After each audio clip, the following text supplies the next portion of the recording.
bongkar modus pemurtatan di Langkat, Sumatera Utara. Assalamualaikum warahmatullahi wabarakatuh. Hamdan katsiran thayyiban mubarakan fih. Bertemu kembali dengan Indonesiana TV News. Para sobat, kali ini kita mau bongkar-bongkar modus pemurtatan di Langkat, Sumatera Utara. Ada berita dari Detik Sumut, Detik.com dengan judul MUI ungkap dugaan penyebab warga Langkat yang murtad.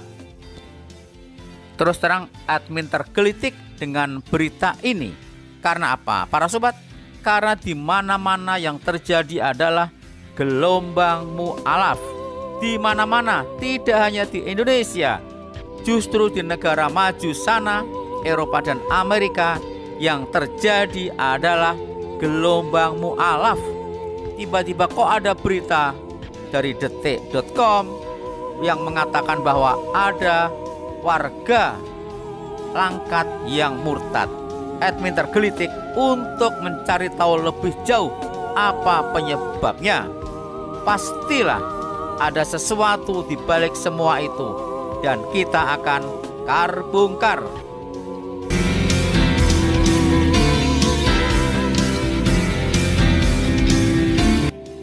Kita coba bacakan dulu Bible Roma 3:7 yang menjadi alasan dan pedoman bagi agama sebelah untuk memurtadkan orang-orang muslim dengan berbagai cara, baik itu dengan dusta atau jujur.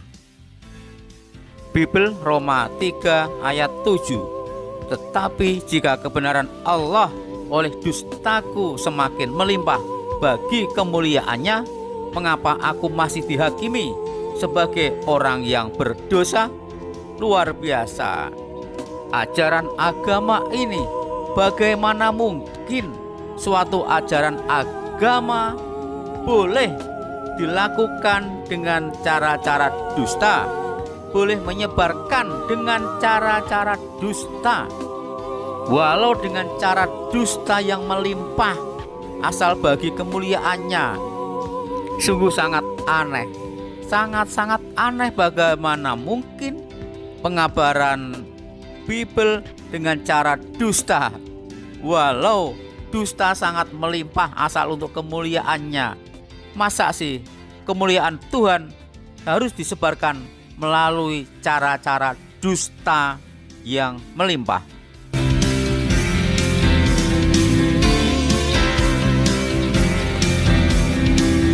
Warga Kabupaten Langkat, Sumatera Utara dikabarkan ada yang murtad keluar dari Islam. Majelis Ulama Indonesia Sumatera Utara mengatakan ada dua yang menjadi penyebabnya.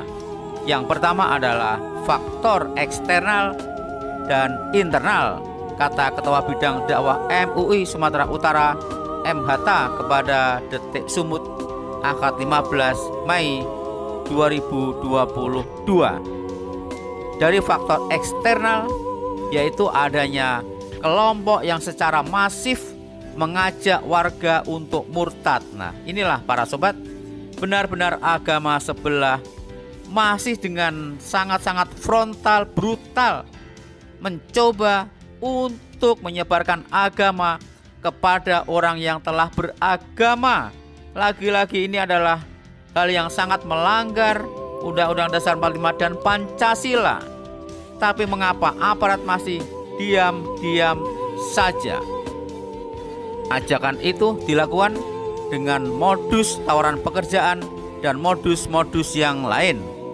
Eksternal ini adalah upaya-upaya sistemik yang dilakukan kelompok-kelompok tertentu sehingga terjadi goncangan iman pada diri seseorang.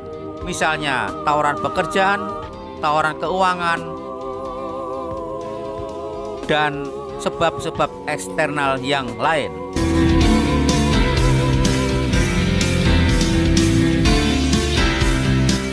Selain melalui modus-modus pekerjaan yang menggiring secara sistemik ke arah pemurtatan, banyak juga modus-modus yang lain terutama dilakukan oleh anak-anak muda agama sebelah, oleh misionaris agama sebelah, yaitu melalui pacarisasi, hamilisasi, lalu kawinisasi.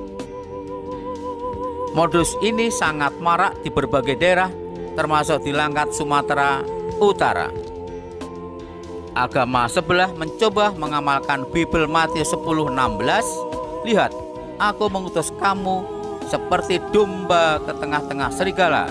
Sebab itu hendaklah kamu cerdik seperti ular dan tulus seperti merpati. Lagi-lagi ajaran yang sangat-sangat luar biasa jahatnya. Bayangkan para sobat disuruh bertindak licik seperti ular. Luar biasa.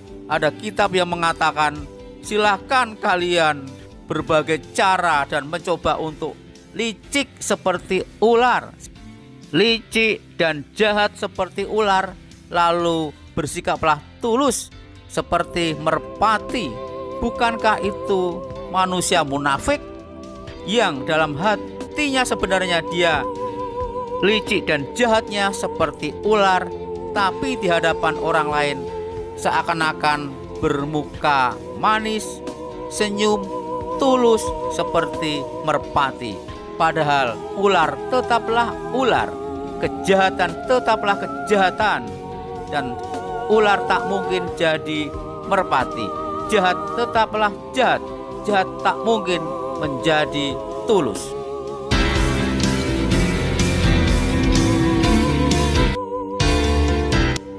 Lalu sebab yang kedua disinyalir adalah faktor internal. Maksudnya faktor internal adalah tak akan seorang muslim mau dimurtadkan kecuali ada 3 kemiskinan: miskin akidah, miskin ekonomi, dan miskin ilmu pengetahuan. Hanya orang-orang miskin seperti itulah yang ditarget untuk dimurtadkan. Padahal perlu oten-oten ketahui bahwa seandainya kalian yang miskin itu menjadi korban pemurtadan, bukan malah menjadi baik ekonomi kalian, karena setiap bulan kalian akan diperas 10% untuk pajak gereja atau membayar perpuluhan gereja. Jadi yang miskin, yang murtad akan menjadi semakin miskin karena diperas pajak gereja 10%, perpuluhan 10% setiap bulannya.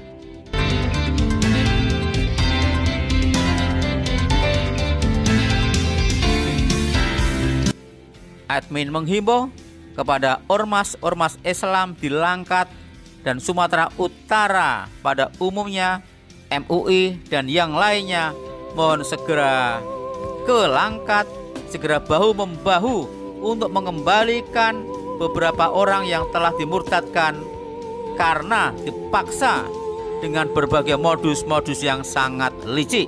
Wassalamualaikum